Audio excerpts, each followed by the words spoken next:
네, 안녕하세요. 우리가 기본 이론 강의 두 강만 하고 제가 좀 바빠서 잠시 못했다가 이제 오늘부터 이제 본격적으로 이제 정상적인 방법으로 계속 이제 강의를 계속 올릴 겁니다. 작년에 보고 올해 보는 것이죠. 그래서 여러분 새해 복 많이 받으시고요. 저는 올해요. 지금 동영상을 보고 계시는 분은 1, 2강도 새해 볼지 모르겠습니다만 강의하는 저는 이제 올해가 새해가 돼가지고요. 여러분 새해 인사를 드리죠. 아무튼 복 많이 받으시고 그리고 올해 꼭 합격하셔서 의미 있는 한 해가 되도록 이제 하시기 바랍니다. 저도 여러분의 합격을 위해서 최선을 다하도록 하겠습니다. 자, 우리 지난 시간에는요, 우리가 지적이란 무엇인가 해서요, 자, 토지를 지적 공부에 등록하는 것을 우리는 지적이라고 한다라고 했죠.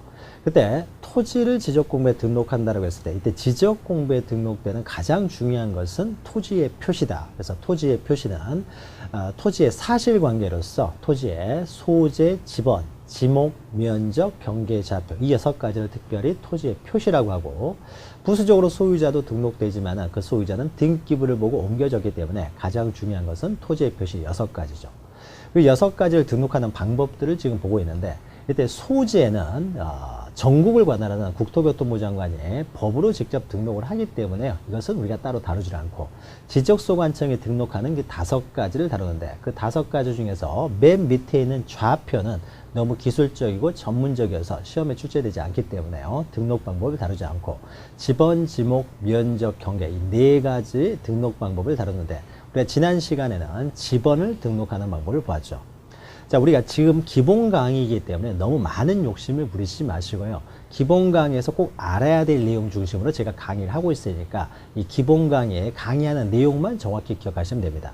이 강의하는 내용만 여러분이 정확히 기억하셔도 충분히 60점 정도는 맞을 수 있을 정도로 합니다. 그러나 우리가 목표를 60점으로 놓고 하게 되면 반드시 60점을 맞는 건 아니기 때문에요. 우리가 다음 심화 강의를 통해서 기본 강의에서 좀 부족한 내용들을 심화해서 보충을 하니까 너무 처음부터 욕심 부리지 마시고요. 기본 강의에 나오는 내용, 제가 기본 강의 시간에 하는 내용, 자, 그 내용만 정확하게 여러분이 이해하고 계시면 됩니다. 당장 우리가 내일 모레 시험 보는 게 아니라 10월에 보기 때문에 단계별로 조금씩 해 나가시면 됩니다. 자, 오늘은 토지의 등록 방법 중에서 이제 두 번째로요, 31페이지 보시면은 로마자 3번에서 지번이라고 되어 있는데 사실 이것은 지목이죠. 오타네요. 그래서 지목을 등록하는 방법을 봅니다. 자, 우리의 지목이라고 하는 것은요, 그 토지의 사용 목적에 따라서 그 지목, 그 용도에 따라서 지목을 정하게 됩니다. 그래서 지목은요, 우리나라 법에서 지목은 그 토지의 주된 용도, 그 사용 목적이 무엇이냐, 그 용도가 무엇이냐 해서 그 주된 용도에 따라서 지목을 설정하게 됩니다. 그래서 이게 용어의 정의예요. 지목이라는 것은 토지의 주된 용도에 따라서 토지를 구분하여 지적 공부에 등록한 것이다. 자, 그래서 지목의 의 보시면은요, 자, 지목이란 토지의 주된 사용 목적이라고 되어 있는데, 사용 목적 위에다가요, 용도라고 쓰시기 바랍니다.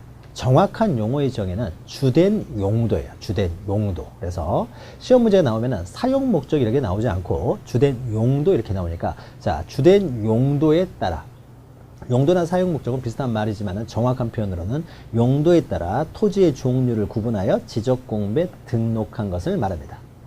그래서 우리 법에서는요, 자, 그러면은 토지의 용도에 따라 지목을 설정하게 되면은 우리 전 국토에 그 토지마다 용도들이 있는데요, 그 용도들이 이제 다양하게 존재하죠. 그 다양한 용도들을 다 지적 공부에 등록하다 보면은 그 용도들이 너무 늘어나기 때문에 너무 복잡해집니다. 그래서 우리 법에서는요, 전국에 가장 많이 이용되고 있는 용도가 무엇인가를 이제 살펴봅니다. 살펴봤더니 대표적인 용도들이요, 한 27가지가 있더라고요. 27가지. 그래서 27가지의 용도를 먼저 정해서 그 용도에 따라서 지목을 설정을 하고요. 그런데 이 27가지 어디에도 해당되지 않는 것들도 있는 거죠. 그러니까 대표적인 것이 27가지이기 때문에 27가지 여기에 해당되지 않는 것을요, 하나의 지목을 만듭니다. 그래야 잡종지라는 지목을 만들어서요, 지목을 만들어서 여기다가 다 포함시켜 버립니다. 그래서 현재 우리나라에 있는 지목의 숫자는요, 총 28가지가 됩니다. 잡종지까지 포함해서 28가지의 지목이 있어요. 자, 지목은요. 지목의 종류를 알고서 어떻습니까? 국토의 효율적인 이용을 함에 있어서 이제 지목의 그 사용 목적에 따라서 용도에 따라서 효율적인 이용 계획을 수립할 수도 있고요. 더 나아가서 또 그 지목에 따라서 과세 기준이 틀려집니다. 수익이 많은 토지 같은 경우는 과세를 더 많이 해야 되겠죠. 그래서 지목의 종류에 따라서요, 과세 기준이 달라지기 때문에 지목은 현실적인 모습으로는 과세 기준이 된다라는 거. 요거 하나 잘 기억하시면 됩니다. 지목의 과세 기준. 뭐 국토의 효율적인 이용을 위해서도 필요하지만은 현실적인 모습으로는 과세 기준이에요. 그래서 지목의 숫자가 총 28가지가 있다 이렇게 보시면 돼요. 자, 그래서 밑에 변천사 해가지고요. 맨 오른쪽에 보시면 과거는 알 필요 없고 맨 오른쪽에 변천사 보시면요. 5단계 있죠. 맨 오른쪽에 5단계 세 번째 칸 보시면 현행 지목의 수는 28가지다. 28개가 있다라는 것만 기억하시면 됩니다. 자, 그러면 넘기시면 이제 지목을 이제 설정하는 방법입니다. 방법과 관련돼서 먼저 양가를 1번 보시면요. 자, 1필1목의 원칙이라는 것은 1필지 1지목의 원칙이에요. 그래서 토지마다 하나의 지목만 설정할 수 있다는 겁니다. 그래서 1필지마다 하나의 지목만 설정할 수 있다는 거죠. 그래서 1번 보시면은 필지마다 하나의 지목을 설정한다. 그래서 한 필지에 2개의 지목이 존재할 수는 없습니다. 자, 그래서 양가로 2번 보시면요. 만약에 한 필지가요, 2가지 이상의 용도로 사용됩니다. 2가지 이상의 용도로 사용되면요. 거기 동그라미 2번 보시면은 동그라미 양가로 1번에 2번 보시면은 만약 한 필지가 2개 이상의 용도로 사용되면요. 이것은 한 필지로 등록하지 못하기 때문에 분할해서 별도의 필지로 등록을 해야 돼요. 자, 그런데 만약에 한 필지가 2개 이상의 용도로 사용되는데 그 2개의 용도가요. 주종 관계를 이루고 있어요. 다시 말해서 하나의 용도가 다른 하나의 용도를 위해서 존재하는 그러니까 주종 관계를 이루고 있을 때는 그 종된 용도의 토지를요, 별도의 필지로 등록하지 않고 주된 용도의 토지에 편입하여 한 필지로 등록할 수도 있습니다. 자, 그러면 예를 들면 이런 거예요. 만약 어떤 목장용지라는 지목이 있는데 여기에 가축들이 물을 먹이기 위해서 조그마한 물웅덩이가 있습니다. 조그마한 물웅덩이를 우리는 유지라고 합니다. 그러면 이 유지는 목장용지를 위해서 존재하는 토지지 그 자체가 독립적 목적이 없기 때문에 지목이 다르다고 하더라도요. 이럴 때는 전체를 한 필지로 등록할 수가 있습니다. 그러면 한 필지로 등록할 때 한 필지는 하나의 지목만 설정할 수 있으니까 이걸 목장용지로 등록하겠습니까? 유지로 등록하겠습니까? 주된 용도의 토지인 목장용지 하나로만 등록한다는 거죠. 이것이 바로 양가로 2번 보시면은 주지목 추종의 원칙이라고 해요. 자, 동그라미 1번 보시면요. 자, 한 필지가 2개 이상의 용도로 활용된다. 그런데 2개 이상의 용도로 활용되는데 그 용도가요, 주종 관계를 가지고 있다는 거죠. 그럴 때는 별도의 필지로 등록하는 것이 아니라 전체를 하나의 필지로 등록을 하고요. 그러면 하나의 필지로 등록했을 때 2개의 용도로 사용된다라고 했을 때는 하나의 지목만 설정할 수 있기 때문에 이때는 주된 용도인 목장용지 하나로 지목을 설정한다라는 겁니다. 그래서 주지목, 주된 용도의 지목에 따라서 지목을 하나만 설정한다라는 것이죠. 그래서 주지목 추정의 원칙이라고 합니다. 양가로 3번은요, 영속성의 원칙, 가로 읽어보시면은 일시변경 불변의 원칙인데, 오히려, 여러분, 일시변경 불변의 원칙, 이렇게 기억하시면 돼요. 자, 지목은요, 과세 기준이 되는 것이기 때문에, 지목이 완전히 그 용도가 바뀌었을 때, 토지 용도가 완전히 바뀌면은 지목을 변경합니다. 자, 그러나 완전히 변경된 것이 아니라 그냥 일시적으로, 임시적으로 잠깐 다른 용도로 이용이 됩니다. 그럴 때는 다시 되돌아오기 때문에요. 지목을 변경하지 않는다라는 원칙이에요.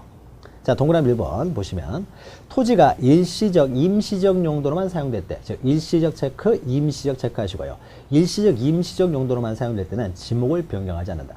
완전히 목적의 사용 목적, 즉 용도가 바뀌었을 때만 우리는 지목을 변경한다라는 겁니다. 이건 과세 기준과도 연결되기 때문이에요. 우리가 예를 들면 이런 게 되겠죠. 자동차는요, 승용차가 있고 화물차가 있죠. 승용차는 승용차로 등록을 하고요. 화물차는 화물차로 등록을 합니다. 자, 그러면은 승용차와 화물차는요, 과세 기준이 틀려지는 거죠. 자, 그러면은 승용차예요. 그래서 승용차로 등록을 했습니다. 승용차로 등록을 했는데요. 이 승용차에 한 보름간 화물을 싣고 다녔어요.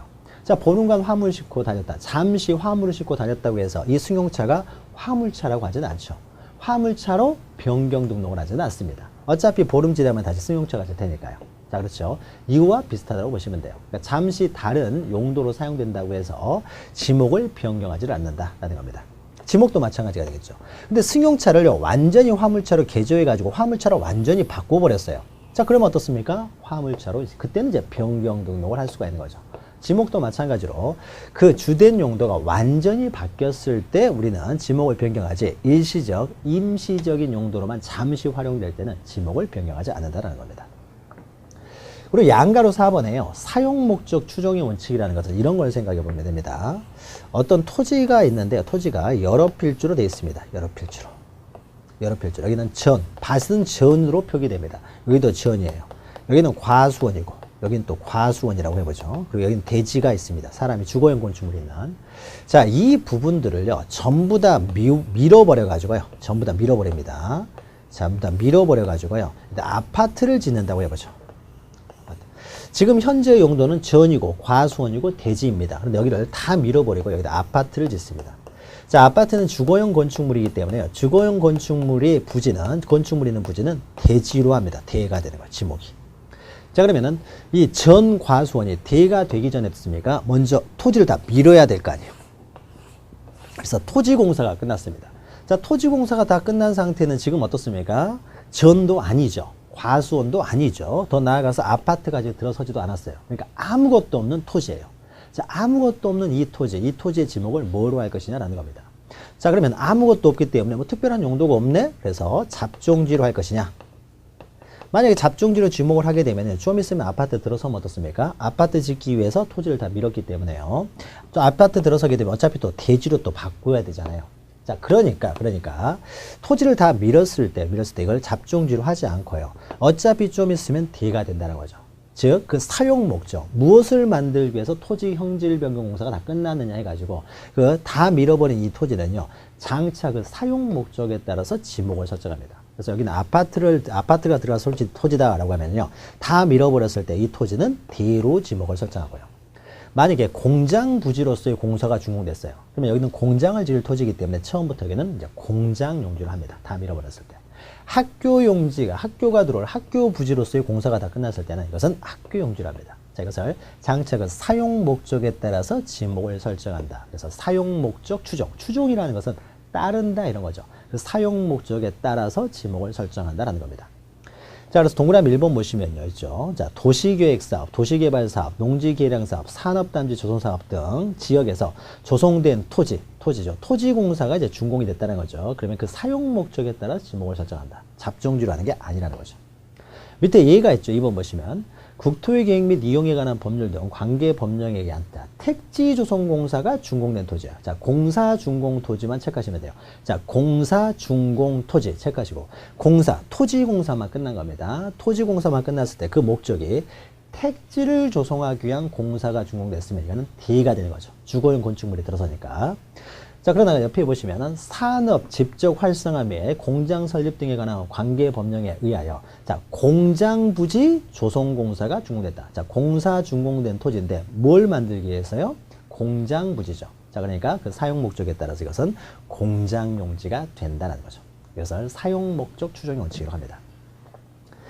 자, 그러면 이러한 그 주된 용도에 따라서 지목을 이렇게 설정하게 되는데요. 밑에 3번은 지목의 표기 방법인데, 지목의 표기 방법은 우리가 지목의 종류를 다 본 다음에 그 표기 방법을 살펴볼 겁니다. 그래서 이것은 나중에 보고요. 자, 넘기시면은요.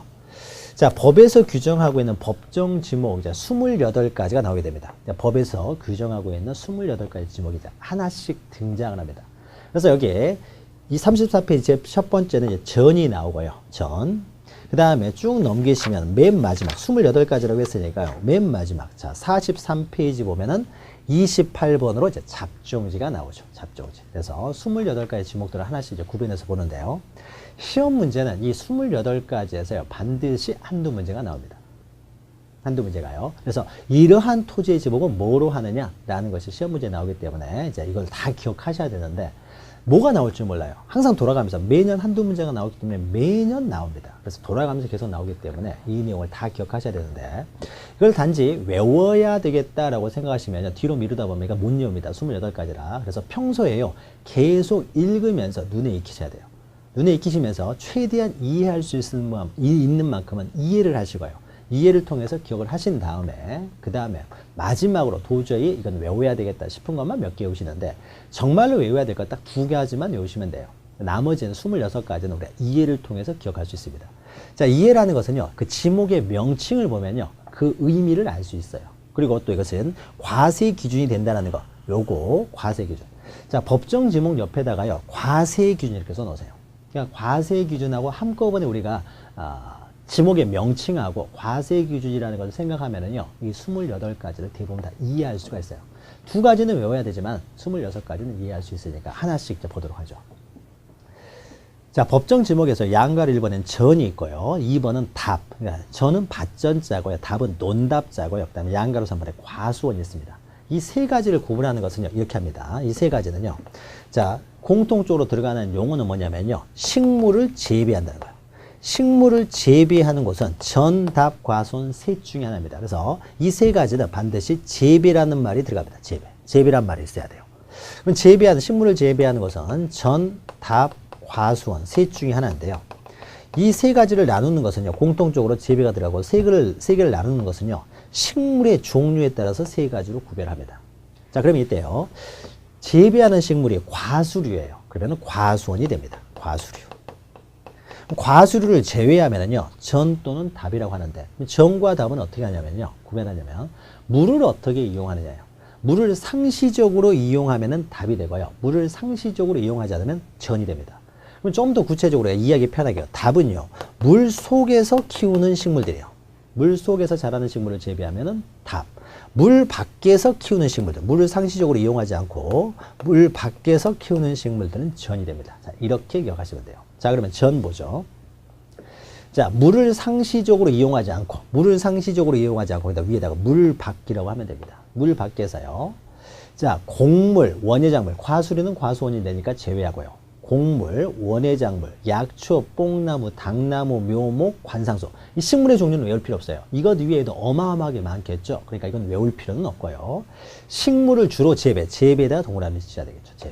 재배하는 토지는 전이 된다. 그리고 옆에 보시면 식용으로 죽순을 재배. 자, 죽순을 재배 들어가죠. 근데 이 식물이 어떻습니까? 과수류 아니고요. 물속에서 자라는 식물은 아니죠. 죽순은. 그러니까 이것도 전이 된다는 거죠. 자, 이렇게 기억하시면 됩니다. 이것만 기억하시면 되고. 그 다음에 양가로 2번에 답이 있는데요.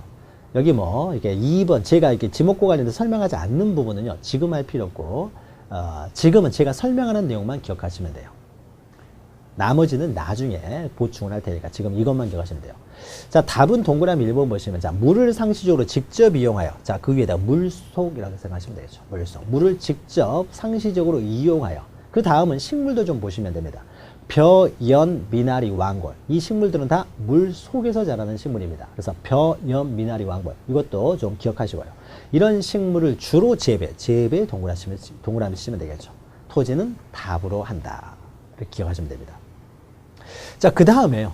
밑에 이제 과수원은요. 자, 보죠. 1번 보시면은 사과, 배, 밤, 호두, 귤나무 다 과수류죠. 이런 과수류를 집단적으로 재배. 과수류 한 그루 있다고 해서 과수원이 되는 건 아니고요. 자, 집단적 재배. 자, 과수류 집단적 재배 기억하시면 되겠죠. 과수류를 집단적으로 재배하는 토지. 그리고 과수류를 어떻습니까? 과수류를 재배를 하게 되면 여기 과수원이면은 재배한 거 어떻습니까? 저장해야 될 거 아니에요. 그러면 저장하는 여기 창고가 있습니다. 이 창고는 저장하는 창고가 있습니다. 이것은 과수원을 위해서 존재하는 거죠. 그러니까 이것은 부속시설일 뿐입니다. 따라서 나중에 보겠지만 창고용지로 독립적으로요, 지목을 설정해서 등록하는 것이 아니라 전체가 하나의 과수원이 됩니다. 과수원이. 이것은 창고는 그냥 부속시설물이고, 이런 부속시설물은요, 전체를 그냥 하나로 등록을 합니다. 자, 그래서 이에 접속된 저장고 등 부속시설물 부재. 자, 저장고 이런 것들은 부속시설물로서. 부속시설물은요, 그냥 하나의 그 지목으로 그 지목 안에 다 편입이 된다라고 보시면 돼요. 이것은 과수원이 된다. 그런데 단해가지고요, 과수원에 이 사람이 좀 더 가까이서, 과일을 재배하기 위해서 여기다가 주거용 건축물을 지었어요. 만약 주거용 건축물을 짓게 되면 주거용 건축물은 대가 됩니다. 자, 대는요, 좀 이야기가 다릅니다. 아까 창고는요, 과수원을 위해서 존재하는 거예요. 그래서 과수원이 있고 창고 있는 겁니다. 과수원이 없으면 창고는 없어지는 거예요. 근데 주거용 건축물인 대, 여기서 집 짓고 살고 있다는 거죠. 그럼 이야기가 달라지죠.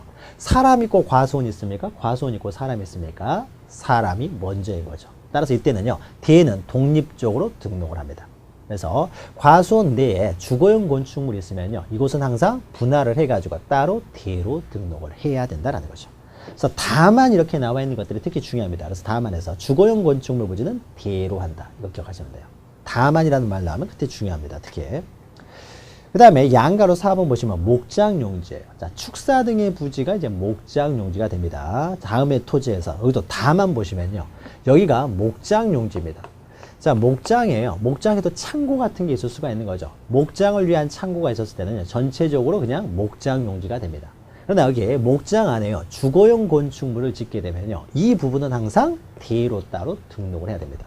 자, 그래서 주거용 건축물 부지는 대다 이렇게 생각하시면 돼요. 대다. 자, 이런 게 목장용지가 됩니다. 오른쪽 보시면 1번 보시면요. 자, 가축 키우려면 어떻습니까? 풀 먹여야 되겠죠. 그래서 초지가 조성된 토지. 맨 오른쪽만 보시면 됩니다. 초지 조성된 토지. 가장 대표적인 건 목장용지는 바로 두 번째겠죠. 오른쪽에 보시면 가축을 사용하는 축사 등의 부지. 축사 등의 부지는 목장용지가 되고요. 다음 3번 보시면은 이제 이와 접속된 부속시설물. 부속시설물은 전체를 그냥 다 편입해서 하나로 등록하기 때문에 부속시설물은 다 편입이 됩니다. 네, 목장용지가 되는 거죠.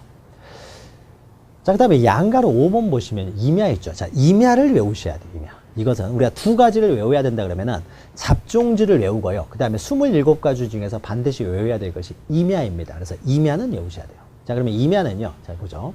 산림, 원야. 산림은 숲이 우거진 것이고 원야는 벌판, 들판을 말합니다. 자, 산림, 원야를 이루고 있는 그 다음이에요. 그 다음. 자, 수림지, 중림지, 암석지. 수림지는 여기서 숫자는요, 나무 숫자입니다. 나무가 우거진 거, 대나무가 우거져 있는 중림지. 그 다음에 돌산들 있죠. 그래서 암석지. 이건 외우셔야 돼요. 수림지, 중림지, 암석지. 이것은 임야다라는 거고요.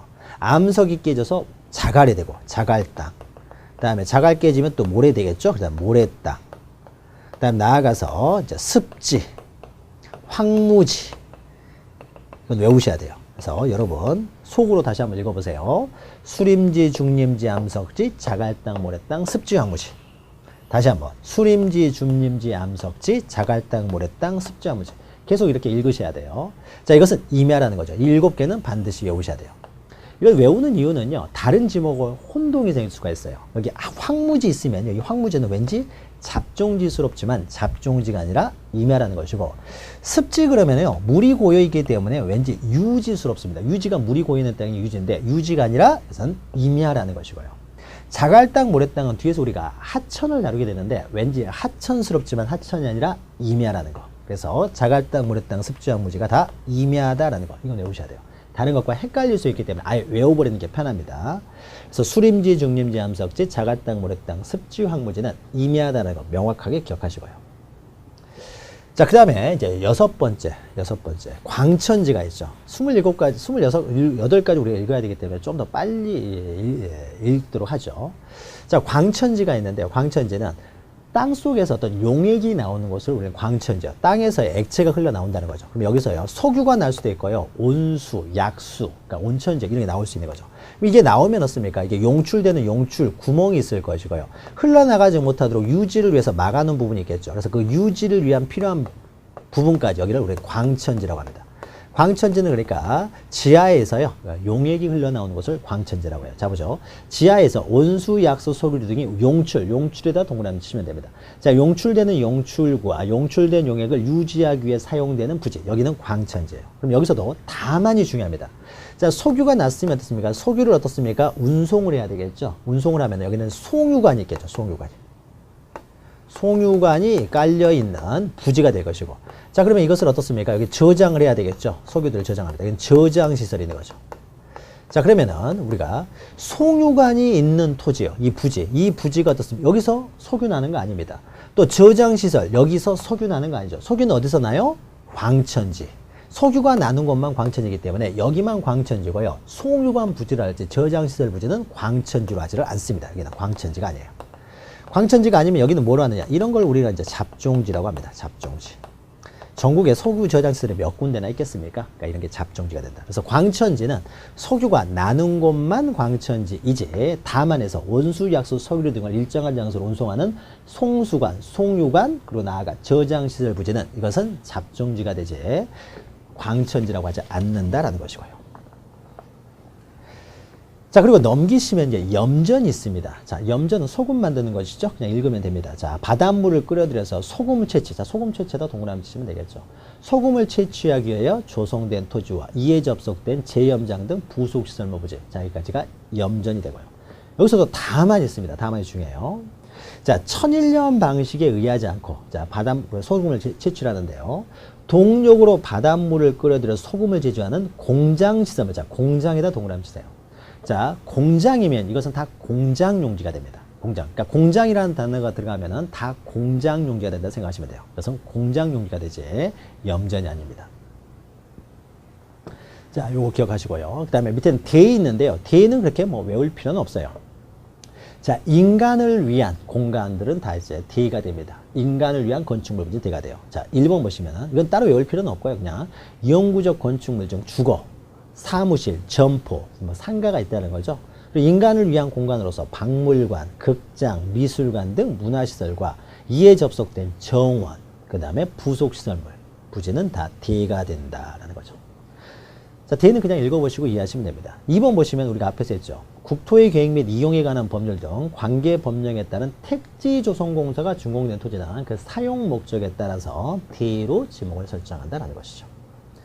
밑에는 건축물 뭐 쭉 이렇게 있는데 이거 알 필요 없고요. 그냥 다 대라 뭐예요? 그러니까 주거용 건축물 부지랄지 이런 것들이 그냥 대다. 이거 위에 동그라미 1번만 기억하시면 됩니다. 자, 그 다음에요. 오른쪽에 양가로 6번 보시면 공장용지가 있죠. 공장용지. 자, 공장용지는 공장이 있는 부지는 공장용지가 됩니다. 우리가 공단이 이렇게 있다고 그러죠. 공단이 이렇게 있어요. 공단이. 자, 공단이 있으면 여기에 연기 나오는 굴뚝 가지고 있는 공장이 있겠죠. 그럼 여기서 이제 연기 나오는 이 공장용지가 됩니다. 공단이요, 뭐 지방자치단체랄지 이런 곳에서 공단을 크게 형성해 놓은 곳이 있죠. 이게 이제 공장용지가 돼요. 그러면은 이 공장용지는요, 이 공장이 있는 부지만 공장용지가 되는 것이 아니고요. 여기 공장 노동자들이 어떻습니까? 쉬는 시간에요. 공장이 굉장히 공단이 넓으면요, 쉬는 시간에 좀 쉬라고 어떻습니까? 여기 운동장들도 있는 거죠. 운동장도 있고요. 그럼 이 안에요, 공장에서 일하는 사람들을 위한 기숙사들도 있을 수 있습니다. 기숙사죠. 기숙사도 있고요. 또 공장에서 다친 사람들이었습니까? 치료받기 위한 여기 병원이 조그맣게 있을 수도 있어요. 병원. 자, 그러면 이제 보죠. 여기 기숙사는 주거용 건축물이라고 할 수 있어요. 그런데 이 기숙사 아무나 들어가서 살 수 있는 건 아니죠. 공장에서 근무하는 사람만 들어가는 거예요. 이 이 운동장 누구나 이용할 수 있는 게 아니죠. 공장에서 근무하는 사람들만 이용하는 거예요. 이 병원 아무나 이용할 수 있는 게 아니죠. 공장에서 근무하는 사람만 이용합니다. 그러니까 공장 지역 밖에 있는 사람이 여기 들어가서 사용하는 것이 아니라 공장 안에 있는 사람들만 이용하는 시설들입니다. 그래서 전체적으로 이걸 다 공장용지로 봅니다. 자, 그러면 주거용 건축물이라고 하더라도요, 공장 안에 이렇게 있으면 이것은 공장용지가 돼요. 기숙사 이런 것들은. 이거하고 구별되죠. 자, 목장용지 안에 대가 있을 때 주거용 건축물이 있으면요, 이 주거용 건축물만 따로 팔 수 있습니까? 팔 수 있죠. 그러면은 목장 하는 사람만 여기서 살아야 됩니까? 꼭 그런 건 아니죠. 다른 사람 누구나 여기서 들어와서 살 수가 있어요.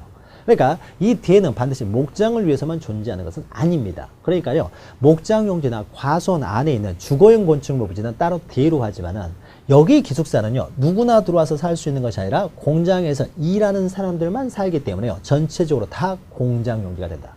그래서 공장구역 안에 있는 토지들은요, 그냥 다 공장용지다. 이렇게 기억하시면 돼요. 자, 그래서 1번 보시면 제조업을 하고 있는 공장시설물 부지, 이 공장용지가 되고요. 또 2번 보시면은 앞에 있는 법조문은 넘어가시고요. 관계 법령에 따라, 자, 우리가 앞에서 잠깐 봤죠. 공장부지 조성공사가 준공된 토지. 자, 공장부지 조성공사가 준공됐으니까요, 사용 목적에 따라서 공장용지가 되고요.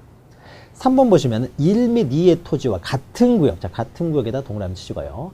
공장 같은 구역 안에 있으면요, 운동장이 있던, 체육시설이 있던, 병원이 있던, 기숙사가 있던, 모두 이것은 다 공장용지가 된다. 공장을 위한 다 부속시설로만 봅니다. 자, 이거 공장용지 좀 기억하시면 되고요. 그 다음에 뭐 의료시설이 있던 간에 다 이제 공장용지가 된다는 것이고요. 그 다음 10번에 학교용지가 있는데, 학교용지가 공장용지와 비슷합니다. 학교가 있으면요, 학교 교사가 있죠. 학교 교실 있는 건물이 있고요. 학교에 기숙사 있죠. 운동장이 있죠. 체육관이 있죠. 그다음에 양호실 뭐 이런 게 있다고 해보죠. 자, 자, 그럼 이런 곳들이 어떻습니까? 다 학교 안에 있게 되면요. 이건 다 학생들만 이용하는 시설이에요. 외부에서 이용할 수 있는 것이 아니기 때문에요. 이건 다 학교 용지가 됩니다. 그래서 학교 안에 있는 것은 다 학교 용지다. 공장 안에 있는 것은 다 공장 용지다. 이렇게 기억하시면 됩니다. 학교 용지는요, 학교의 교사와 이에 접속된 체육장, 체육관, 부속시설물 이런 것들을 다 학교 용지로 본다는 거죠. 학교 구역 안에 있는 건 다 학교 용지가 된다는 거죠. 자, 그리고 이제 11번을 보죠. 11번. 11번은요, 이제 주차장이죠. 주차장. 자, 주차장은 우리 주차장이 뭐합니까? 주차죠. 그래서 자동차 등의 주차에다 동그라미 치시고요. 자, 주차에 필요한 독립적인 시설. 자, 독립에다 동그라미 치세요. 지목에서요, 독립이라는 말이 나오면요, 오로지 이렇게 생각하죠. 오로지 그 자체, 주차 자체만을 목적으로 합니다. 오로지. 영어로 하면은 only 이렇게. 오로지예요. 오로지. 자, 이런 말이 들어가야 돼요. 독립. 그러니까 오로지 주차만을 위한 공간. 자, 이런 독립적인 시설을 갖춘 부지와 그 주차 전용 건축물. 주차 전용 건축물 부지니까 주차만을 위한 것이죠. 이에 접속된 부속시설물 부지가 이제 주차장이 됩니다. 여기서 또 다만이 중요한데요. 다음 시설은 제외된다. 주차장 같지만 주차를 한다고 해서요, 다 주차장이 아니라 오로지 주차만을 위한 곳이었을 때 우리는 주차장이 되기 때문에 단순히 조금 주차한다고 해서 주차장이 되는 건 아니다. 그래서 1번 보시면요, 다음은 아닙니다. 자, 뭐 주차장법 쭉 한 다음에요, 쭉 하시면 노상주차장이죠. 자, 노상주차장은 어떻습니까? 도로예요. 도로에 잠시 주차 공간으로 이용합니다. 그러니까 오로지 주차만을 위한 것이 아니라 도로를 잠시 주차장으로 이용하기 때문에요. 이것은 주차장이 아니에요. 이건 도로일 뿐입니다. 또 밑에 옆에 부설 주차장이 있죠. 자, 여기요. 음식점이 잘 되는 음식점이 있습니다. 음식점 건물이 있으면요, 우리가 대지라고, 이거 상가니까 대지가 되겠죠. 우리 대지라고 할 때는요, 음식점이 있는 건물 바닥 부분만 대지라고 하지 않고요, 이 음식점을 들어오고 나가기 위한 곳, 이곳을 이용하기 위해서 들어오고 나가는 이 토지가 있겠죠. 자, 여기까지 어떻습니까? 다 우리는 대로 합니다. 대로. 우리 주거용 건축물 부지는 대로 한다고 했을 때 그 건물 바닥 부분만 대로가 되는 것이 아니라 앞에는 정원, 현관문부터 들어가는 데까지는 다 대지가 되는 거죠. 그러니까 여기도요, 상가 안으로 들어가는 길이 있죠. 여기까지 다 대지가 됩니다. 그러면 이 대지 안에요, 대지, 여기 전체 대지, 여기에 가끔 어떻습니까? 주차 공간을 몇 개 만들어서 주차하는 경우가 있죠. 자, 이런 것들은 왔다 갔다 하는 길에 어떻습니까? 잠시 주차 공간으로 몇 개 차를 댈 수 있도록 만들어 놓은 주차장이에요. 자, 이런 것들 우리는 부설 주차장이라고 합니다. 부설. 자, 부설 주차장이라고 하는데, 이런 부설 주차장은요, 주차만을 위한 공간이 아니라 이 건물을 들어오고 나가기 위해서 이용해야 되는 토지이기 때문에 이것을 전체적으로요, 이런 대로 봅니다. 전체가 다 대지예요. 상가 부지는 대지가 되니까 전체가 대지예요. 자, 그런데 장사가 잘 돼가지고요, 주차 공간이 부족하니까 인근에 좀 떨어져가지고 인근에 여기다가 주차장을 만들었어요. 이 상점 오는 사람은 여기 음식점 오는 사람은 여기다 주차하세요라고 해서 여기다가 이제 주차장을 만들었다는 거죠. 그러면 부지 인근에 만들어 놓은 이 부설 주차장이요. 인근에 있는 부설 주차장이요. 자, 이건 어떻습니까? 이거는 이 건물을 들어가기 위한 공간이 아니라 오로지 주차만을 위해서 따로 만들어 놓은 곳이죠. 그래서 인근에 있는 부설 주차장은 주차장이에요. 이건 주차장이지만은 단순히 부설 주차장은 주차장이 아니다. 요거 좀 기억하시면 돼요. 자, 그래서요, 동그라미 1번 보시면 노상 주차장, 부설 주차장은 주차장이 아니에요. 그런데 가로 읽어 보시면, 밑에 보시면, 그 다음 줄 보시면은, 시설물 부지 인근에다 동그라미 치시고요. 자, 인근에 설치된 부설 주차장. 자, 이렇게 인근이라는 말이 들어가면은 이것은 다시 제외가 돼버리기 때문에 이것은 주차장이 돼요. 부설 주차장은 주차장이 아니다. 이건 대지다. 그러나 인근에 설치된 부설 주차장, 이것은 주차장이 된다는 거죠. 주차장. 이것을 구별하시면 되고요. 구별되죠, 이렇게. 그 다음 2번 보시면 자동차 등의 판매 목적, 판매다 동그라미 치시고, 이건 주차를 위한 공간이 아니라 판매를 위한 공간으로서의 물류장, 야유전시장은 주차를 위한 공간이 아니기 때문에 이것은 주차장이 아니고 이런 것들이 이제 잡종지가 됩니다. 잡종지. 그래서 주차 목적으로 오로지 주차만을 위한 곳이 주차장이 된다. 그 다음에 12번을 보시면요, 주유소 용지가 있죠. 자, 주유소 용지는 주유소가 있는 부지예요. 주유소에서 뭐 하죠? 기름 판매하죠. 기름 판매하는 곳이죠. 자, 그래서 다음의 토지는 주유소 용지를 한다. 그래서 동그라미 1번 보시면 석유 제품, 액화 석유가스 등의 판매를 위하여, 판매다 동그라미 치시고요. 이것은 판매하는 곳이죠. 그래서 판매를 위하여 일정한 설비를 갖춘 시설물 부지. 자, 기름 판매하려면 기름 저장소가 있어야 되겠죠. 그래서 2번 보시면 저유소, 원유 저장소의 부지와 이에 접속된 부속 시설물 부지까지 우리는 주유소 용지라고 합니다. 자, 그런데요, 다시 다음에 토지한 다음에 첫 번째 줄 보시면요. 다만 해가지고 있죠. 다만이 중요하다고 했죠. 자, 자동차, 선박, 기차 등의 제작 또는 정비 공장안, 공장안 동그라미 치고요. 공장 안이라는 말이 나오면 다 공장 용지라고 했죠. 자, 공장 안에 설치된 급유 송유 시설의 부지는 공장을 돌리기 위해서 급유 송유 시설이 있는 거예요. 그러니까 이건 기름을 판매하는 것도 아니죠. 따라서 주유소 용지가 되는 것이 아니라 그냥 공장 용지일 뿐입니다. 자, 그리고 13번은 창고 용지가 있죠. 자, 창고 용지는요. 자, 목장 안에 목장을 위한 창고가 있으면요. 이거는 창고 용지라고 하지 않고 전체가 목장 용지예요. 공장 안에도 창고 있습니다. 그럼 이 창고는 공장을 위한 곳이기 때문에요. 이 창고는 따로 어떻습니까? 창고 용지로 하는 것이 아니라 전체를 다 그냥 목장 용지 또는 공장 용지. 학교 안에 창고 있으면 전체가 학교 용지가 되고, 주거 안에 창고가 있으면 이 자체가 독립적 목적이 아니기 때문에요. 다른 시설을 위한 공간이기 때문에 따로 창고 용지로 하지를 않습니다. 자, 그런데 그러면 우리가 창고 용지라는 건 이런 거예요. 자, 보죠. 물건 등을 보관, 동그라미 치고 보관, 또 저장 동그라미 치고요. 그 다음에 독립, 자, 독립 여기다 중요합니다. 독립에다 동그라미 치고요. 그러니까 다른 어떤 목적의 토지를 위해서 존재하는 창고가 아니라 창고 그 자체가 목적이에요. 그러니까 저장이라든지 물건 보관 그 자체만이 목적이에요. 자, 이런 곳, 이런 보관시설물 부지와 이에 접속된 부속시설물 부지가 창고 용지가 됩니다. 그럼 창고 용지는 이런 거예요. 우리가 고속도로를 달리다 보면 어떻습니까? 여기 뭐 물류센터들이 있죠. 공장에서 어떻습니까? 어떤 물건이 생산되면요, 바로 이마트, 하이마트, 롯데마트로 가는 것이 아니라 이 물류센터로 먼저 들어오죠. 그러니까 고속도로 옆에 있죠. 이렇게 교통이 좋아야 되니까. 여기서 어떻습니까? 이마트, 하이마트, 롯데마트로 가는 거죠. 그러면 여기는 어떻습니까? 그래서 뭐 여러 가지가 보관돼 있죠. 지하는 농산물, 1층은 뭐 석유, 2층은 전자제품 이렇게 있죠. 자, 이 근처에는 아무것도 없습니다. 창고만 동그라니네요. 창고만. 그러니까 오로지 보관만을 목적으로 하는 건축물 부지가 되겠죠. 자, 요 부지가 바로 창고 용지가 돼요. 그러니까 어떤 다른 목적을 위해서 존재하는 창고라면요, 따로 창고 용지가 아니라 요 창고 그 자체가 목적이면 이럴 때 이제 창고 용지가 됩니다. 이렇게 하나씩 이해하시면 돼요. 그 다음에 14번은 도로입니다. 도로. 자, 다음의 토지는 도로가 된다 해가지고요. 자, 동그라미 1번 보시면요. 자, 일반 공중에 있는데요. 자, 일반 공중에다가 누구나 이렇게 써요. 도로는 누구나 이용해야 도로가 됩니다. 누구나 이용하는 거예요. 누구나. 자, 누구나 교통운수를 위하여 보행, 걸어다니고 차량 운행, 차가 다니기 위한 필요한 설비, 형태를 갖추어 이용되는 토지, 도로가 되고. 다음에 2번 보시면 자, 도로법 등 관계법령에 따라 도로로 개설된 토지. 자, 이게 도로가 됩니다. 그리고 4번을 보죠. 자, 누구나 이용하기 위해서는 이 도로라는 것은요, 이렇게 지나갈 때 씁니까? 이쪽에도 필지가 있고 이쪽에도 필지가 있으니까 두 필지 이상으로 진입했을 때 누구나 이용하는 토지이기 때문에 도로가 돼요. 그런데 어느 지역은요, 이렇게 쭉 가다 보면 어떻습니까? 여기는 딱 들어갔는데, 또 길이 있어 들어갔는데, 여기 한 필지밖에 없어요. 자, 한 필지밖에 없으면 이 길은 누구만 이용합니까? 이 토지 소유자만 이용하겠죠. 이렇게 한 필지로 진입하는 통로는 도로가 아니고 적어도 두 필지 이상으로 진입해야 도로가 된다. 그래서 두 필지 체크하시고 한 필지에 진입하는 통로는 도로가 아니다 기억하시면 되고요. 그 다음에 3번 보시면요, 고속도로 휴게소가 있는데, 자, 만약에 이 토지가요, 여기가 고속도로라고 해보죠. 고속도로. 고속도로가 있으면요, 서울에서 부산까지 도로가 있으면 어떻습니까? 중간에 휴게소가 없으면요, 도로 다닐 수가 없죠. 기름도 넣어야 되고 중간에 쉬어가야 될 거 아니에요. 그러니까 휴게소가 없으면 도로가 만들어질 수가 없어요. 고속도로는. 자, 그러면은 이 휴게소는 어떻습니까? 도로 이용자만 이용하지 외부에 있는 사람이 여기에 매점에 어떻습니까? 라면 사 먹으러 휴게소질 않습니다. 그러니까 이 휴게소는 오로지 도로 이용객만 이용하는 거죠.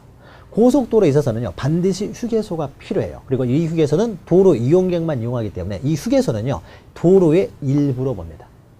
도로가 없으면 휴게소도 사라지겠죠. 고속도로가 사라지면 고속도로 휴게소도 사라지겠죠. 따라서 이 휴게소는 도로의 일부로 봐요. 부속시설물로 본다는 거죠.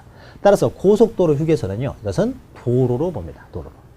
자, 그러나 국도나 지방도로변 옆에도 어떻습니까? 휴게소들이 있어요. 그런데 이때 휴게소는 어떻습니까? 이 휴게소는 도로 이용객만 이용하는 것이 아니라 외부에 있는 사람들도 와서 라면을 사 먹을 수 있으니까 국도나 지방도로변에 있는 휴게소는요, 도로로 하지 않습니다. 그러나 고속도로 휴게소는 도로가 된다라는 것이죠. 자, 이거 기억하시면 되고, 다시 또 첫 번째 줄 보시면요, 또 다만해가지고요, 아파트, 공장 등 단일 용도의 일정한 단지 안에다 동그라미 치고요. 자, 여기 아파트 단지가 이렇게 있습니다. 아파트 단지가. 세 아파트 단지가 있어요. 여기는 힐스테이트 아파트 단지가 있고요. 그 다음에 여기는 레미안 아파트 단지가 있어요. 여기는 푸르주 아파트 단지가 있다 이거죠. 자, 그러면 아파트 단지 안에 어떻습니까? 이런 통로들이 있는 거죠. 통로들이 이렇게 있죠. 통로들이. 그러면 이 통로는 어떻습니까? 이 길은 누가 소유하는 겁니까?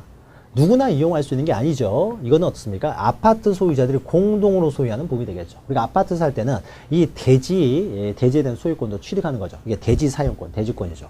그러니까 이 아파트 통로들은 누가 소유하는 거예요? 이 아파트 소유자들이 소유하는 거예요. 그러니까 누구나 이용할 수 있는 게 아닙니다. 그러니까 이 아파트 소유자가 이 아파트 마음대로 다닐 수 있는 게 아니죠. 만약 이쪽으로 들어오면 어떻습니까? 못 들어오게 막을 수 있어요. 그러니까 요새는 차단기 같은 것도 설치하잖아요. 누구나 이용할 수 있는 토지가 아닙니다. 그러니까 아파트 단지 안에 있는 통로는요, 이건 사유지예요. 아파트 소유자들이 공동으로 소유하는 사유지고, 아파트가 있기 때문에 이건 뭐가 되겠습니까? 그냥 대지일 뿐인 거죠. 그래서 그 아파트나 공장 단일 용도 일정한 단지 안에 설치된 통로는요, 아파트 단지 아니면 대지, 공장 단지면 이것은 공장 용지가 되지, 이것은 따로 도로가 되지 않습니다. 누구나 이용할 수 있는 곳이 아니기 때문에 도로가 아니다라는 것이죠. 자, 이렇게 하나씩 기억하시면 되고요. 지금 외우지 마시고요. 지금 전체적으로 그냥 이해하시기 바랍니다. 이해하셔가지고 계속 우리가 앞으로 읽을 테니까 이해하시면 돼요. 하나하나를 이해하시면 돼요. 그 다음에 15번은 철도용지가 있죠. 철도용지는요, 이렇게 철길이 있는 부지는 철도용지가 됩니다. 철도가 있으면은요, 우리가 기차를 타기 위해서는 어떻습니까? 표를 꺼내야 되고, 그 다음에 기차 올 때까지 기다리는 곳이 있죠. 대합실이 있는 거죠. 이게 뭡니까? 우리가 역사인 거죠, 역사. 이 역사가 있습니다. 그러면 역사는 철도가 있으면 역사가 반드시 있어야 되겠죠. 그래야 표 끊고 우리가 기차 타니까. 물론 이 역사 안에 어떻습니까? 매점이나 휴게소 이런 것들이 있어. 식당 같은 게 있다고 하더라도 이거는 부수적인 내용이고, 주 기능은요, 표 끊고 기차 타는 곳이에요. 그러니까 철도가 있으면 반드시 역사가 있어야 되겠죠. 그러니까 역사는요, 철도의 부속 시설물일 뿐이기 때문에 역사 부지는 그냥 철도용지로 봅니다. 철도용지 표집해요. 마치 고속도로 휴게소하고 비슷한 내용이죠. 자, 그래서 철도용지에서요, 교통운수를 위하여 일정한 궤도 등의 설비와 형태를 갖추어 이용되는 토지, 그러니까 철길입니다. 이에 접속된 역사 동그라미 치시면 됩니다. 역사 부지도 철도용지로 본다는 거죠. 역사, 차고, 발전시설 및 공작창 등 부속시설물 부지, 여기까지 우리는 철도용지로 봅니다. 그리고 밑에 제방은요, 못 들어오게 막으면 다 제방이에요. 자, 그냥 간단합니다. 이것은 조수, 자연유수, 모래, 바람 등을 막기 위하여만 체크하시면 되겠죠. 못 들어오게 설치된 방주제, 방수제, 방사제, 방파제 등의 부지는 다 제방이 된다. 이렇게 하시면 되고요. 자, 넘기시면요, 하천이 나오고 18번 국어가 있는데요. 자, 이거는 좀 우리가 기억하셔야 되는데. 자, 우리나라가 이렇게 생겼습니다. 이렇게 있죠. 자, 그러면요, 여기는 토지고요. 여기는 바다입니다. 자, 그럼 우리 토지냐 바다냐 따질 때는요, 바다가 아닌 것은 다 토지로 봅니다. 자, 여기에 호수가 있습니다. 호수도 어떻습니까? 바다 아니죠. 그럼 토지예요. 여기 한강이 있습니다. 여기도 바다 아니죠. 그럼 토지예요. 물 마르면 토지가 될 거 아니에요. 그래서 바다가 아닌 곳은 다 토지로 봅니다. 그래서 호수, 그다음 강, 이것도 다 토지로 봅니다. 자, 그러면은 우리 호수는요, 물이 고여 있는 곳이고요. 강은 어떻습니까? 물이 흐르는 곳이죠. 자, 그러면은 여기는 하천이나 국어, 밑에 17번, 18번은 하천이나 국어는요, 물이 흐르는 수로를 말합니다. 수로. 물이 지나가는 거리예요. 수로. 자, 수로에는 두 종류가 있습니다. 자연적으로 만들어진 수로가 있는가 하면 인공적으로 만들어진 수로가 있어요. 우리가 운하 이런 게 있죠. 파가지고 이제 물길을 만드는 거죠. 자, 그러면 수로는 자연수로, 인공수로가 있는데 자연수로냐 인공수로냐에 따라서요, 그게 좀 틀려집니다. 그리고 우리 수로는요, 소규모 수로가 있을 수가 있고요. 대규모 수로가 있을 수도 있고요. 아니면은 소규모 수로가 있을 수가 있어요. 수로가 또 소규모일 수도 있는 거죠.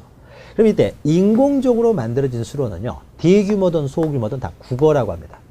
국어는 원래 이게 도랑이라는 어떤 한자예요. 굉장히 어려운 말입니다. 어려운 한자예요. 도랑도 우리가 인공적으로 만들잖아요. 그래서 그냥 이제 도랑을 만들든지, 소규모 도랑을 만들든지, 아니면은 엄청난 큰 운하를 만들든지, 다 이런 것들은 다 국어라고 봅니다. 국어. 그래서 국어. 인공수로는 다 국어라고 기억하시면 되고요. 자연수로는요, 자연적으로 만들어진 수로는 다시 이제 대규모냐 소규모냐 나눠가지고요. 대규모면 하천이라고 합니다. 근데 수로가요, 소규모면요, 이것도 국어라고 해요. 자, 그러면 대규모 자연수로 하천으로는 뭐가 있을까요? 강이 있겠죠. 강은 대규모니까 이것은 하천이 돼요. 소규모 자연수로는 뭐가 있을까요? 우리가 산 밑에 가면은 계곡들이 흐르죠. 계곡은 자연적인 수로이지만 소규모니까 이것은 국어가 됩니다. 자, 이런 식으로 구별하시면 돼요. 자, 그래서 하천 보시면요. 자연 동그라미 치고 자연에 유수가 있거나 있을 것으로 예상되는 토지는 하천이 돼요. 그런데 밑에 국어 있죠. 국어를 보죠. 구별하면서 보셔야 되는데 국어 보면 용수 또는 배수를 위하여 일정한 형태를 갖춘 자 인공적인 수로 여기다 체크하시면 돼요. 인공적인 수로.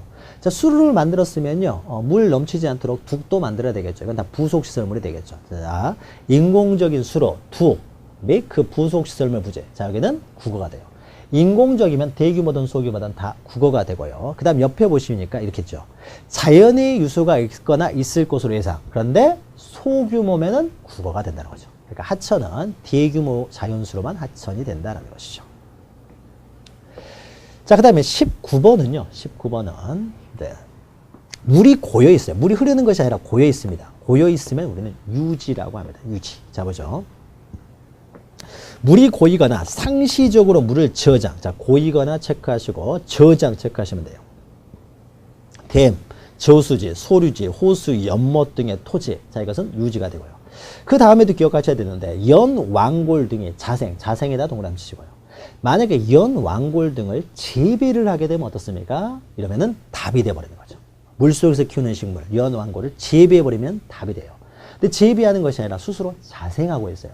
자생하고 있으니까 어떻습니까? 그냥 물이 고여있는 토지일 뿐이에요. 그러면 유지가 됩니다. 유지. 자, 그리고 20번은요. 양어장. 우리가 보통 양식장이라고 하는데 정확한 표현은 양어장이라는 거죠. 자, 양식장, 양어장은요. 자, 육상에도 양어장이 있을 수 있고 바다에도 양어장이 있을 수 있는 거죠. 자, 바다에 있는 가두리 양식장 이런 것도 어떻습니까? 바다에 있기 때문에 이건 바다일 뿐이에요. 토지가 아닙니다. 그러니까 지목이 없어요. 그러니까 우리는 육상에 있는 양어장만 양어장이라고 합니다. 그래서 양어장 밑에 육상에다 체크하시고요. 자, 육상에 인공으로 조성된, 자, 인공적으로 만들어진 수산생물의 번식 또는 양식을 위한 시설을 갖춘 부지와 이에 접속된 부속시설물 부지. 자, 이것이 양어장이 된다. 자, 21번은요, 수도용지인데요. 수도용지는, 자, 수돗물이 만들어지고 지나가는 곳들은 다 수도용지라고 보시면 됩니다. 자, 물 체크하시고, 정수 동그라미, 공급 동그라미. 그러니까 물을 정수하는 것, 공급하는 것, 이런 건 다, 수돗물이 지나가는 곳들은 다 만들어지고 지나가는 곳은 다 수도용지예요. 그래서, 물을 정수하여 공급하기 위하여 취수, 저수, 도수, 정수, 송수, 배수, 그러니까 수도물이 지나가는 송수관 부지도 어떻습니까? 수돗물이 지나가고 있으면 이것은 수도용지가 돼요. 그러나 석유가 지나가는 송유관 부지, 바닥에서 어떻습니까? 그냥 자연적으로 물이 나와요. 따뜻한 물이 온수가 나와가지고 온수를 수송하는 송수관 부지, 이것은 그냥 잡종지예요. 잡종지인데 수돗물이 지나가는 곳은 수도용지가 된다는 거죠. 자, 정수, 송수, 배수를 시설의 부지 및 이에 접속된 부속시설물 부지는 수도용지가 되고요. 자, 밑에 공원이 있죠. 자, 공원은요. 자, 일반 공중 동그라미 치시고요. 공원은 누구나 이용할 수 있어야 됩니다. 그래서 일반 공중, 누구나 이렇게 쓰시면 되고요. 보건, 휴양 및 정서 생활을 이용하기 위한 시설을 갖춘 토지로서. 그 다음에요. 국토의 계획 및 이용에 관한 법률에 따라서 공원 또는 녹지로 결정 고시된 토지. 자, 공원 또는 녹지로 결정 고시된 토지. 이것만을 공원이라고 합니다. 이게 중요한 것은요. 이음이에요. 자, 공원자가 붙어 있다고 해서 다 공원이 되는 건 아닙니다. 여기에 지리산 어떻습니까? 지리산 국립공원이 있어요. 자, 지리산 국립공원. 이거는 국립공원이죠. 이런 국립공원. 또는 도립공원, 국립공원, 군립공원. 이런 거는 자연공원법상의 자연공원이에요. 그러니까 지리산 국립공원 이런 자연공원법상의 어떤 자연적인 어떤 공원, 산이죠. 자, 이것은요, 그냥 공원자가 있었지만 이건 임야일 뿐입니다. 지리산 국립공원은 임야일 뿐이에요. 설악산 국립공원도 임야일 뿐입니다. 공원이라고 있어서 공원이 되는 건 아니고요. 또 우리가 묘지공원이라는 게 있어요. 묘지공원.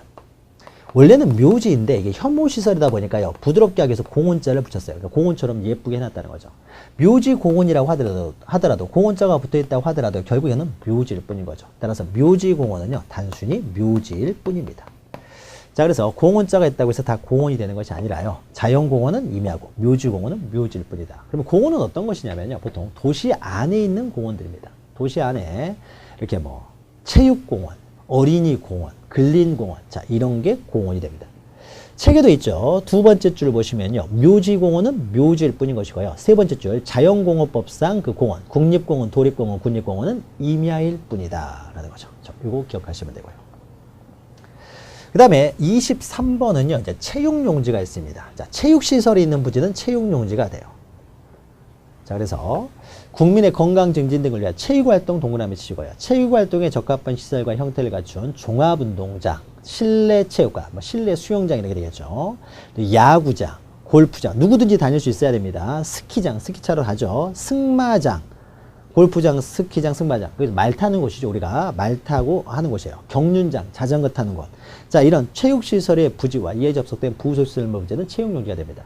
그럼 여기에요, 여기에. 실내 수영장이 있습니다. 그러면 이건 수영을 위한 곳이죠. 그러니까 이것은 체육용지가 돼요. 실내 수영장은. 자, 그런데 여기서 다만 있죠.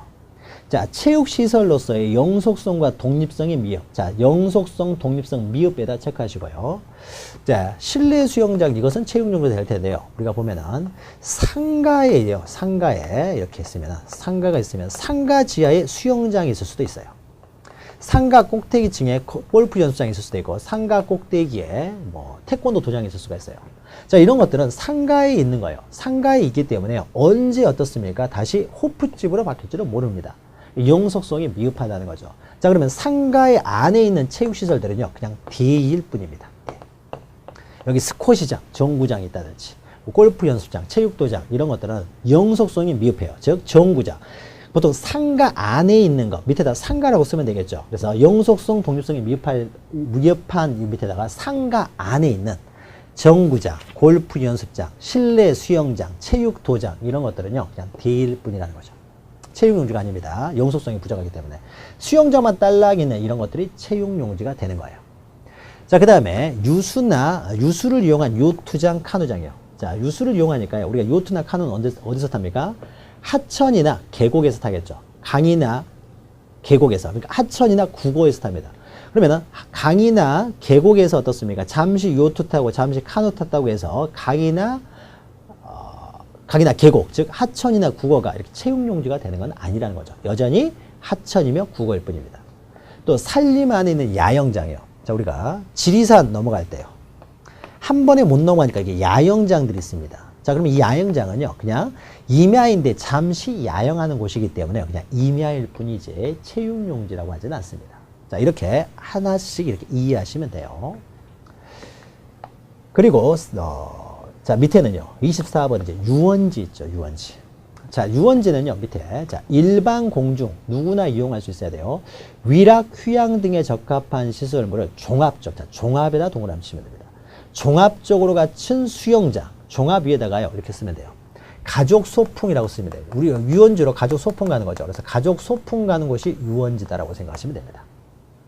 자, 종합적으로 갖춘 수영장, 수영장, 또 수영장이 또 나오네요. 유선장은 배 타고 노는 곳이고요. 낚시터, 어린이 놀이터, 동물원, 식물원, 민속촌. 그럼 경마장이 있는데요. 경마장 가서 우리가 말 타는 거 아닙니다. 말 타는 거 구경할 뿐인 거죠. 그래서 소풍 가는 곳이에요. 경마장. 등의 토지와 이에 접속된 부속시설물 부지는 유원지가 됩니다. 자, 그러면 여기에요. 여기도 수영장이 있어요. 여기 유원지. 용인 에버랜드 이런 거죠. 가족들이 소풍 가는 곳이죠. 그럼 여기에 수영장이 하나 있습니다. 그럼 여기 수영장은 어떻습니까? 여기 수영장은요. 여기서 수영만 하는 게 아니죠. 자, 우리가 실내 수영장은 수영만 하고 오는 것이에요. 그러니까 이거는 체육용지가 됩니다. 상가에 있으면 대지일 뿐이에요.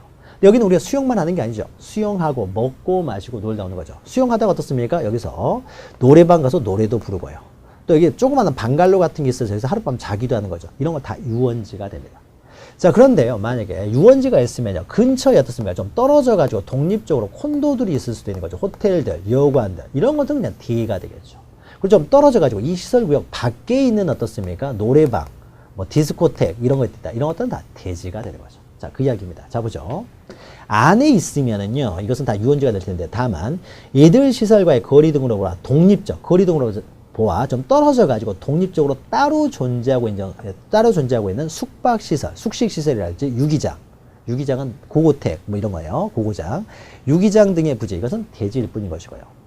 또 하천, 국어, 유지인 것으로 한정되가. 자, 국어, 하천 또는 그러니까 강이든지 또는 국어, 계곡, 또 유지는 호수가 되겠죠. 여기에서 잠시 오리배 타고 놉니다.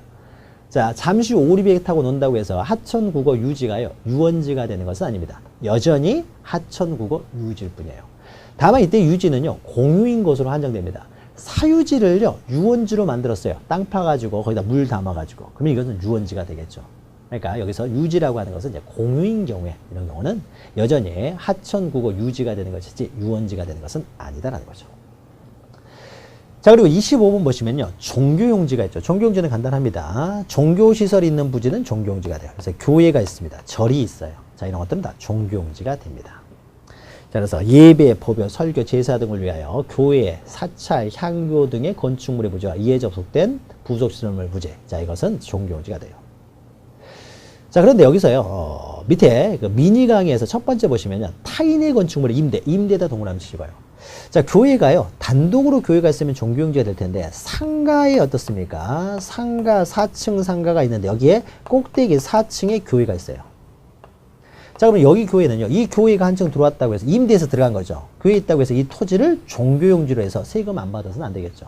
임대한 것이기 때문에 상가, 건물 소유자, 토지 소유자에게 세금 많이 걷어야 되겠죠. 따라서 상가의 일부를 임대해서 교회가 들어갔을 때는 여기는 그냥 대지일 뿐이에요. 세금 이렇게 걷어야 되겠죠. 자, 과세 기준 생각하시라고 했죠. 이 토지를 어떻게 세금 걷어야 되겠어요? 종교용지가 아니라 이것은 대로 세금을 걷어야 되겠죠.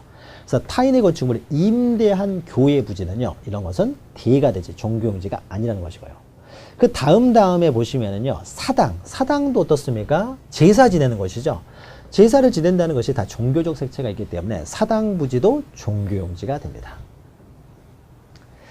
자, 그리고 26번 이제 사적지인데요. 사적지는 그냥 밑에 첫 번째 문화재만 동그라미 치면 됩니다. 자, 문화재로 지정된 역사적인 유적, 고적, 기념물 등을 보존하기 위해서 구역된 토지. 자, 문화재가 있는 토지는 우리가 사적지로 봅니다.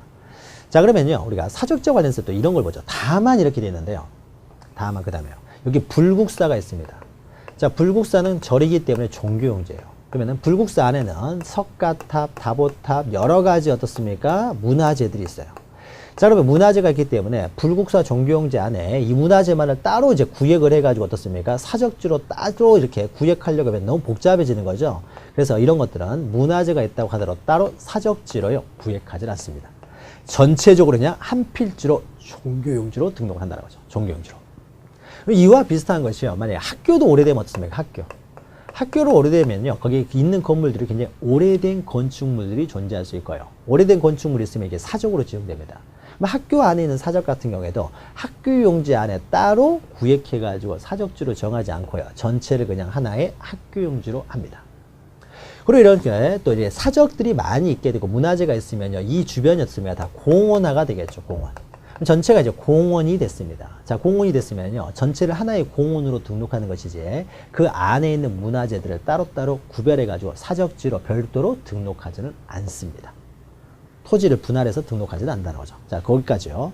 다만 해가지고요. 자, 학교용지, 공원, 종교용지 기억하시고요. 학교용지, 공원, 종교용지 등 다른 지목으로 된 토지에 있는 유적, 고적, 기념물 등을 보호하기 위해 구획된 토지는요, 따로 사적지로 등록하지 않는다. 구획해서 등록하지 않고 전체를 그냥 종교용지, 학교용지, 공원으로 등록합니다. 자, 그리고 27번, 27번째 이제 묘지가 있죠. 자, 묘지는 이렇게 보시면 됩니다. 자, 사람의 시체나 유골. 자, 시체, 유골 동그라미 치시면 돼요. 시체나 유골이 있으면 다 묘지가 됩니다. 자, 시체나 유골이 매장된 토지. 매장된. 두 번째 줄을 보시면은 또, 맨 오른쪽에 있는 첫 번째 오른쪽에. 자, 묘지공원으로 결정 고시된 토지. 자, 묘지공원은 공원이 아니라 묘지라고 했습니다. 자, 이것도 묘지가 되고요.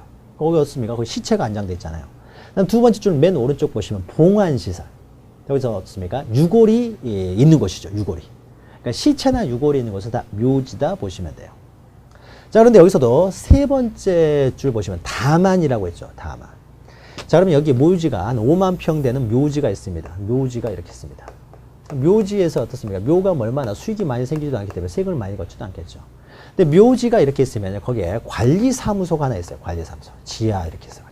여기 지하에 매점이 있고 1층 식당, 2층 커피숍 막 이렇게 있는 거죠. 자, 그러면요, 묘지에서 실질적인 수익은 어디서 생깁니까? 여기서 생기는 거죠. 여기 오는 사람들이었으면 꽃도 사야 될 거 아니에요. 그러니까 매점에서 꽃 사고 밥 먹고 커피 마시고 할 거 아니에요. 여기서 수익이 생기는 거죠. 여기는 어떻습니까? 그러니까 세금 많이 걷어야 되겠죠. 뭐로 세금 걷어야 돼요? 일반 상가와 별 다르게 없죠. 그러니까 대로서 세금을 걷어야 되겠죠. 그래서 항상 그 지목 볼 때는 과세 기준, 어떻게 과세를 할 것인가 이걸 생각하시라고 그랬죠. 자, 그래서요. 다만 묘지 관리를 위한 건축물 부지. 자, 묘지 관리를 위한 건축물 부지는 대로 한다는 거죠. 대로. 그 다음에 마지막으로 28번째 잡종지까지 왔습니다. 자, 그러면 우리가 앞에 27가지 할 때요. 임야를 제외하고는 다 이해할 수가 있죠. 임야는 외우시고요. 나머지는 이해할 수 있습니다. 저 자꾸 읽고 들어서 이해하시고요. 임야는 외우셔야 되고요. 28번 잡종지 이걸 또 외우셔야 돼요. 두 가지를 외운다 그러면 임야와 잡종지를 외운다는 거죠. 그래서 잡종지는요. 공통점이 없어요. 여기 어느 하나에 해당하지 않으면 다 잡종지를 집어넣어 버리기 때문에 공통점이 없으니까 외울 수밖에 없습니다. 자, 다음의 토지는 임야가 된다 해서 1번 보시면 갈대밭, 실외에 물건을 쌓아두는 곳, 돌을 캐내는 곳, 흙을 파내는 곳, 야외 시장, 비행장, 공동물, 공통점 하나도 없죠. 자, 이것이 다 잡종지가 됩니다. 자, 그런데요, 돌을 캐내고 흙을 파내는 곳은 잡종지가 되는데, 다시 위에 첫 번째 줄 보시면 다만 해가지고요. 자, 원상회복을 조건, 여기다 동그라미 치시고요. 자, 원상회복을 조건으로 돌을 캐내고 흙을 파내면은요, 원상회복을 조건이기 때문에 잠시 돌을 캐내고 잠시 흙을 파내는 곳이라고 할 수 있죠. 자, 그럼 우리가 일시적으로 다른 용도로 사용될 때는 지목을 변경하지 않는다고 했죠. 따라서 원상회복을 조건으로 해서 돌을 캐내고 흙을 파내는 곳은 잡종지로 하지 않습니다. 원래 지목이 유지가 되고요. 원상회복 조건이라는 말이 없이 돌을 캐내고 흙을 파냈을 때 우리는 이것을 잡종지로 합니다. 그리고 2번 보시면요. 영구적 건축물 중 변전소, 송신소, 수신소, 송유시설, 도축장, 자동차 운전학원, 자동차 운전학원 하나 동그라미 치고요. 특히 요거 하나 좀 잘 기억하시고요. 다 외워야 되는데 자동차 운전학원 특히 하나 또 기억하세요. 자동차 운전학원은 잡종지다. 그 다음에 쓰레기 및 오물 처리장 부지, 잡종지고. 또 밑에 3번 보시면 다른 지목에 속하지 않는 토지들은 다 또 잡종지가 된다는 거죠. 잡종지는 외우셔야 되는 거죠. 자, 지금까지 해서요, 28가지 지목을 구분했습니다.